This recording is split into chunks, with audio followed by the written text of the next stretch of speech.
We're gonna have Jerry open the post-game show with you. Okay. All right, thank you, sir. You needed to make some adjustments after that second quarter. You sit at halftime with Joey. You need to get into a rhythm in the second half. Your team certainly did that. Yeah, we came out. We started fast, and we took the momentum, and then we allowed for them to take the momentum right back. So we did. We tried some things in the second quarter. We tried to create some explosive plays from a coverage standpoint. They took it away. Plus, they got a little pressure on us. So we made some adjustments at halftime to handle some of their pressures, create some angles and some leverage on some plays that we felt we can, exploit, and came out but played really hard the entire game. So really proud of our guys for doing that. One of the hallmarks of your team, particularly offensively, is the ability to run the ball. And your offensive line, which has been kind of pieced together at times so far this season, is just remarkable. And you've got the running backs that are able to take advantage of that. I thought, obviously, Travis Dye, obviously Anthony Brown. But I just want to mention Byron Cardwell, a youngster who is giving you and Travis Dye a chance to get a breather once in a while. Yeah, him and Seven McGee, he only got a couple of carries, but he's ready to explode too, and so is Trey Benson. But talking about Travis continues just to be a tremendous leader, difference maker in this program, one of the best players in college football in our opinion. Anthony, again, continues to find ways just to continue to move our offense, make plays with his arm, with his feet. And then Byron has stepped up and has played a significant role and has made some really big runs, some explosive runs, made people miss on contact +2. So he's a big guy. He plays with older eyes. He sees things, and he's a really quick, it's a quick study, learns quickly. So all in all, just really proud of all those guys. Big key in this ball game tonight, I thought, was your field position. After Washington State would score, Mikael Wright would come back with a great return and give your offense great field position. Huge play. Mikael had been down to bust out all year long and blocked it up really well. Good design by Coach Williams, but those guys blocked it really well. Mikael hit it. He also broke a couple tackles, almost came out of it clean and went all the way and scored. But a huge boost, tremendous amount of energy that brought to our team, and we ended up scoring on that, and that kickstarted us for the second half. And then defense against the run too this year has really gotten stronger and stronger. I mean, you give up an average around 123 a game, 91 only tonight for Washington State, forced them to have to throw the ball particularly. But your ability to keep the explosion plays down. They got one early in the ball game, but your defense is keeping people in front of them. They are. A couple of times they broke contain on us, and then a good chunk of those yards are on that last drive where we're playing some of the guys that we need to get better. We played a lot of reserves, so certainly that first unit and the guys that are alternating with the first unit have really stepped up. Block destruction's paying off. We're striking blockers. We're getting off blocks better. We're making plays, and that's they run the ball well. They really do. They have really good running backs. They got two great offensive tackles. They really spread you out, those big splits, and our guys just did a really good job controlling the line of scrimmage on both sides. And at the end of the day, it was a difference in the game. I know we talk about Kayvon Thibodeau a lot, but you got bookends. I mean, talk about Brandon Dorlus a little bit, because they just complement each other. Those two guys really make it difficult on offense. They do. Brandon Dorlus he's as explosive and as effective as a defensive lineman as you'll find now. I mean, he's big, he's powerful, extremely smart, athletic as can be. So he has first, second, third down battle. He doesn't have to come out of the game. And when he's playing at the high level like he has been playing lately, it changes us. They can't just focus on Kayvon all the time. Good to see a guy like Jason Jones also get his first sack of the year, playing a lot better, developing more and more and more. But a lot of guys, Braden Swinson played well. I know Mace played well. So a lot of guys really stepping up and playing good football.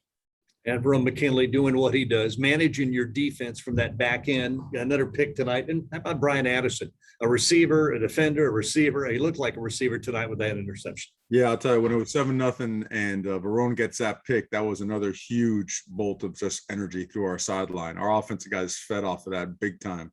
And that's what Verone does. Verone's a game changer for us as well. Got that interception, try to hit us on the deep corner ball.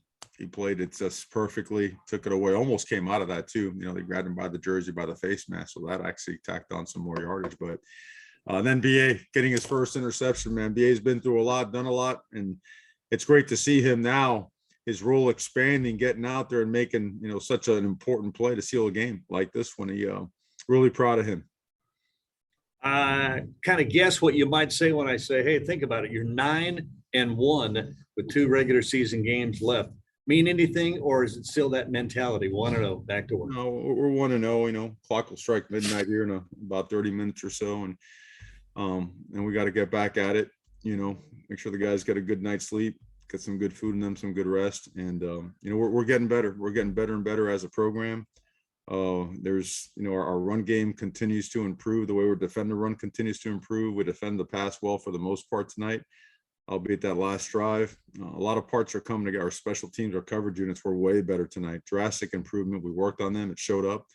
Got to mention Chris Hudson, because Chris Hudson's tackle on the fumble, well, what they call the fumble. I don't have a good TV angle. Maybe you guys saw it better than I did, but as that thing was getting returned, Chris Hudson, getting that defender on the ground, end up making them settle for 3, where that could have really turned the game around the other way. It could have been a huge momentum swing. So credit to him for doing that. Things like that, things that stick out: Mikel's kickoff return, Verone's interception, the defensive stand after Chris Hudson's tackle. All those things they're the catalyst, man. Those things are really big time plays against an excellent. I want to give them a lot of credit. That's a really good football team. That's a team that's really hard to prepare for. They're very unique in what they do on both sides of the ball. And final question for me, or comment against the 12th man. The Autzen crowd tonight was spectacular. Awesome. Needed that. Needed to have it. I mean, everyone had a great time. It sounded like everyone had a great time. I know our prospects and recruits, families had an awesome time, but it was running out there to start the game and seeing that and feeling that noise level. We knew it was going to be special. We felt it, and it makes our players, say it all the time, it makes our players a couple inches taller and a few pounds heavier and stronger every time the Autzen crowd comes like that. So really appreciate everyone there tonight. Got to keep bringing it. Coach, I appreciate your time. I know there are a lot of other questions for you, so we'll let you go to them. Thanks for your time here on a postgame show. Yes, sir. Thank you very much. Go Ducks. All right, we'll open up. We'll take a break and come back. Happy man. He knows Jerry here. All right, we'll open it up to questions. We'll start with James Carpia. We're going in. You run for over 300 yards again. So there's certainly a lot good to take there, but the 2 fumbles do turn what were 2-score games back down to 1 when you twice had opportunities to make it a 3-score game early. Your thoughts on the fumbles? And I know that they lead the country in forcing fumbles. Do you think that was part of it, that they just forced some things, or your thoughts on those plays and how they swung the momentum back and forth? We knew that when they played Arizona State, they were up 34-0. I believe they forced 4 turnovers inside of Arizona State's 25-yard line. We knew it. We prepped it all week. Our scout team guys were just knocking at the ball again and again and again, every opportunity. It was one of the biggest focal points of the week. So the fact that those things came out were disappointing. The fact that we stick with our guys and just keep coming back with them, and they came back and made plays, is awesome. It is. It shows resiliency. So a tremendous opportunity to improve in an area that certainly, as you continue to go on in the season, your wiggle room for errors becomes smaller and smaller. So definitely got to get back to work on that. Matt Preem, 247 Sports. Yeah, Mario, did you anticipate Anthony Brown rushing this many times? And do you feel like maybe just the success he had early on in this game kind of pulled some attention away that opened up things in the second half for Cardwell and Dye to run the football as well? No doubt. I mean, what they were doing, it called for him to use his legs tonight, and he did it. And you look at him, 17 for 22, throwing the ball, and then rushing 17 for 128. I mean, it's what they do defensively. If we take a lot of pride as coaches in making adjustments and looking for areas to attack, plans of attack. And we felt that these things would work, and they work only if they're executed at a high level by the players. So all the credit goes to the players. They executed at a really high level, and Anthony used every bit of everything he has to make it a reality. Eric Scopel, 247 Sports. Coach, I wanted to ask you about that sequence there where it looks like Anthony scores. I think they even had the music like he did, and then they come squirting out like that. Just resilience your team showed, because that could have really been a spot where the game gets flipped to just not only to keep them out of the end zone, but to keep them 3 points there and just kind of, I guess, give the ball back to the offense to keep building. No doubt. You know, obviously you don't want it to happen because you go by 17 and really get closer closing out the game. But it's an opportunity to test the resiliency of your team. It really is. And to pass 8 tests like that, I mean, you'd like to hold them to 0, but to hold them to 3 points, you still have a 7-point game and then take the ball and go right down and score. I mean, that's strong. That's strong because this team that we played has had a lot of success holding people in the 20s, 21, 24, 17 range. And we coughed up a couple where we could have, really put up some points. So to be able to bounce back like that and complete drives, the resiliency and the effort to take down a guy on a fumble, because that guy's 1 block away from making it a 3-point game, return that thing all over. But look at the effort. When you get a chance, look at the effort of our players trying to get that guy on the ground. I mean, that's a really good team football. So we're growing, we're getting better. 1-0 is sinking in. And I think we're just scratching the surface. I think this team's getting better and better every single week at a lot of different areas, a lot of different phases. So, sky's the limit. Tyson Alger, I have 5 quarter. Mario, every single year of your playing career in college, you guys were in similar positions to this kind of mid to late November with either 1, 2, or no losses. And I'm just curious, what did you pick up when you were a player from coaches like Jimmy Johnson or Dennis Erickson about the way that they kind of conduct and handled themselves this late into the season when, kind of everything's at play?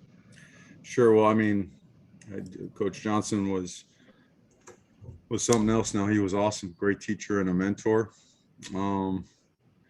I think it's different because we're in a conference, and it's almost like our talent disparity on the teams I was fortunate to play on. I mean, really, really talented. Those are all Hall of Famers. I'm not, but they were. My teammates were. And man, it was different. The games you weren't paired up with conference games where you had these challenges week in and week out. But it was really focusing the team on that one game. I think every coach that I played for or worked for has always emphasized the same stuff. And a lot of it we get from that, just being 1-0. So that's what I handle, is just to be real, man. There's no head faking, there's no nonsense. It's being very real and truthful and honest with your team, working hard with them and putting in more time than so that they know that you're putting in that time, so that they value you as much as you value them, and love them up when they need to be loved up, and bring it as hard as you can when you know that they need to be forged to be a little bit tougher and a little bit stronger, a little bit more callous. And as an organization, we have that relationship. And I think that's what Coach Johnson had with us as players. He could push us. He could push us to the limit, and all we do is come back and ask for more, because we knew it was the right way, and we knew it was a way to 1-0. Zach Neal, Ducks Wire. Coach, you said this past week that kick coverage was going to be a major emphasis for you guys, and you showed some real improvement, holding them to just 21 yards per attempt. I'm wondering if you could speak to how important that is for keeping momentum on your side and routinely putting the defense in position to succeed. Undoubtedly. And it starts with ball placement, right? Great job by Cam tonight, both on his field goal, extra points, but also on his kickoffs. You saw him get whacked that one time after the field goal, and he just got up and he looked like he was upset, wanted to kick it even deeper. So credit to him. But the ball placement, the way that we took the line, the speed, our first level avoids. So technique and fundamentals, and then the physicality in that combat zone, in that 15 to 20 yard area where those guys are fitting you up with their second level blockers. Our guys were much better getting hands on blockers, two gapping, shedding, accelerating through the ball carrier, wrapping up, getting him on the ground. We were much better tacklers tonight in a lot of different areas, minus the second quarter. But on special teams, certainly we were much better tackling unit tonight. Antoine Staley, register guard. Obviously, you got off to a really good start, 14-0, and then the Travis Dodd fumble seemed like it really changed things and gave them momentum. So just talk about just handling adversity and just kind of what you said to the team in the locker room that really propelled them in the third quarter. Well, it was no different than when we started. I mean, we all felt that we were going to have to earn this thing one play at a time. It was going to have to be that type of, fourth quarter urgency and a want to know mentality for every single play.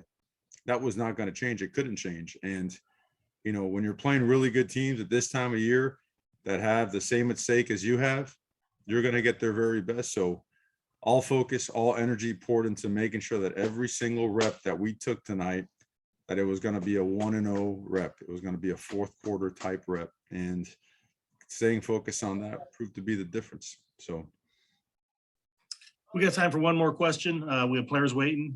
Jared Denny, Scoop Duck on 3. Hey, Mario, I was just wondering if Johnny Johnson was okay, if there's any sort of update on that injury.